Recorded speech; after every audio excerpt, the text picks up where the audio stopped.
안녕하세요. 에일린입니다. 피할 수 없으면 즐겨라 라는 말이 있죠. 그럼 무슨 일이든 즐기면서 하면 높은 성과를 얻을 수 있을까요? 성취 동기가 높은 사람은 이미 우수한 성적을 낼 준비가 되어 있다. 그들은 즐겁고 재미있는 놀이가 어떻게 성과가 될 수 있을까? 라고 여길지도 모르며 선조체 등 보상 중추가 활성화되는 대신 스트레스 축이 반응할 가능성이 크다. 반면에 성취 동기가 낮은 사람들은 하기 싫은 일이지만 재미 요소를 따라가다 보면 의외로 좋은 결과를 얻을 수 있다.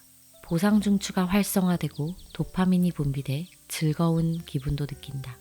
놀이처럼 즐겁게 일하며 성취감을 느끼는 사람도 있지만 일이 만들어내는 성과를 보며 성취감을 느끼는 사람도 있다. 뇌를 알고 행복해졌다 라는 책에 나오는 내용입니다.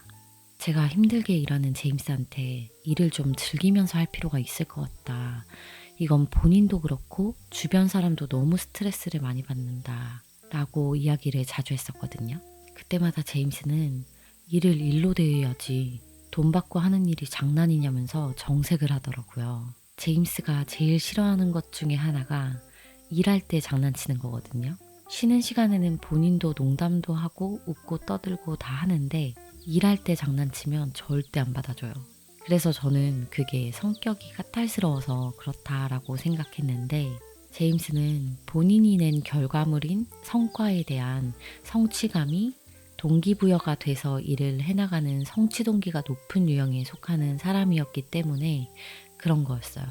과정이 아무리 힘들고 빡세도 이미 내 머릿속에 그린 그 그림이 완성됐을 때의 성취감이 더 큰 동기부여가 되기 때문에 과정이 힘든 건 제임스한테 문제가 되지 않는 거죠.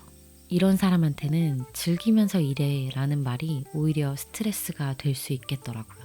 제가 제임스 미님이라고 부르는 저희 조공분도 똑같아요. 제임스가 뭔가 목표를 정해주고 긴장할 상황을 주면 더 잘하는 타입이고 오히려 풀어줬을 때 고민을 더 많이 하시고 진도가 잘 안 나가서 막 혼나시더라고요. 이게 당연히 경력과 경험의 차이일 수도 있지만 제가 보기엔 분명히 그분이 할 수 있는 거거든요. 근데 왜 이렇게 성과가 안 나올까 궁금했는데 이 책 뇌를 알고 행복해졌다에서 답을 찾은 것 같습니다. 이 두 분은 일을 즐기면서 할 수 없는 뇌를 타고나신 것 같아요.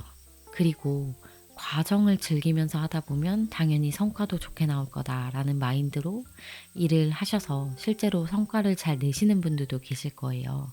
근데 타일 시공을 예로 들면 이 마인드가 참 위험할 수도 있지 않나 싶습니다.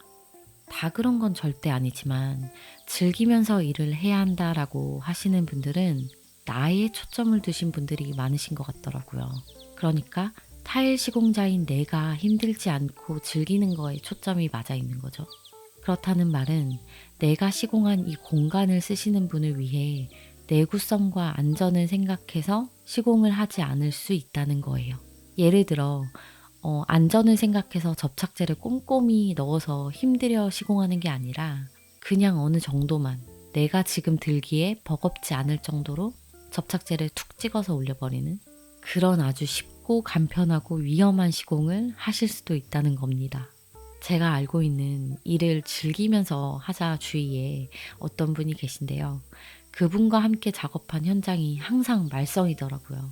시공자 본인이 힘들지 않으려다 보니까 내구성에 문제가 생기는 거예요.